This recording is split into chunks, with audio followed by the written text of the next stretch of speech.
artistoonni kun haa ta'anii namootiin argitee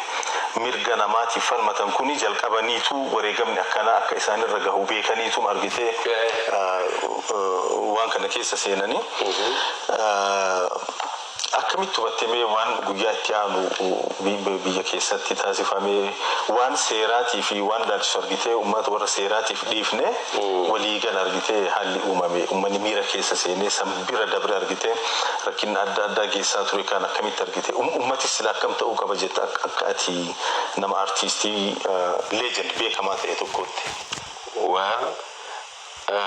Ilaalchi namaa garaagarummaa qaba akkuma fuula keenyaa kanatti garaagarummaa qabnutti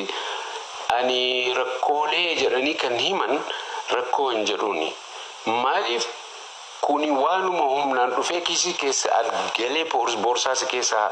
kiisii keessarraa yoo fudhattu react yoo hin goone ati rakkoo qabda jechaadha. Uummanni waa balleessa jedhaniis balleessaadhaa miti dhugumatti wanni godhan mirga isaanii wanna godhuudha. Garuu gama seeraatiin yoggaa dhuftee ilaaltu nama hundumaa Oromoo hundaa miti kan akkas godhe nama xinnaa tokko xinnaa fraction nama xinnaa tokko ammoo akka haqaatitti artistii guddaa akka isaa akka eebbisaa addunyaa fi kanneen fi jira nuun deemu liidaroota keenya yoggaa qabanii wannoo godhan react godhuu dhabuun du'a jechaadha.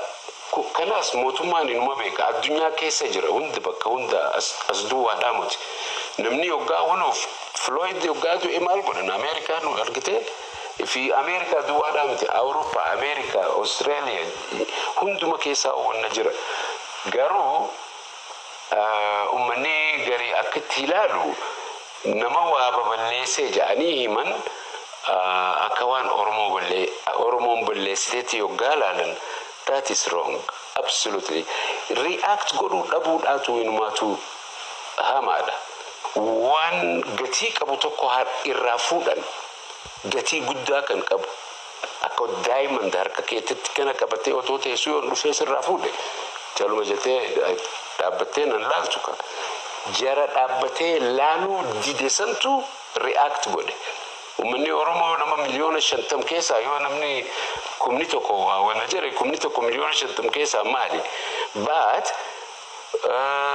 wannaas olaantummaa seeraa eegnaa yoggaa jedhan nama keenya meeqa kan wannoo ta'e bakka hundattuu kanaafuu namni Oromoo balleessa jechaa hin dandeessu maaliif uummata biyya isaa keessatti yoggaa akka maleetti treat godhan yoo reacting goone uummanni kun gaadudu'aa jechaadha uummanni kanaafuu kuni wanni mul'isa fuulduraaf ammas wanni akkanaa yoo ta'e wanni akkanaa waan qabnu waan nuti ittiin boonnu kana aadaa keenya yoggaa nu jalaa fuudhan nu jala nurra ajjeesanii maree godhan mootummaanis seerrinis olaantummaa yoo barbaachise dura nama agartee wanna badii akkana hojjete lubbuu namaa baase qabanii fidanii seeratti dhiyeessanii uummataas beeksisanii akkasitti uummanni waan fedhetti murteessa manni murtii uummata mana murtii jedhanii waan assign godhanii achirra wannoo godhan duwwaa otoo hin taane uummanni mataan isaa mana murtiiti. Rajal qabee waan arginuutu jira baay'ee anifaan gaafan hidhan sana cubbuu nama keenya irratti hojjetan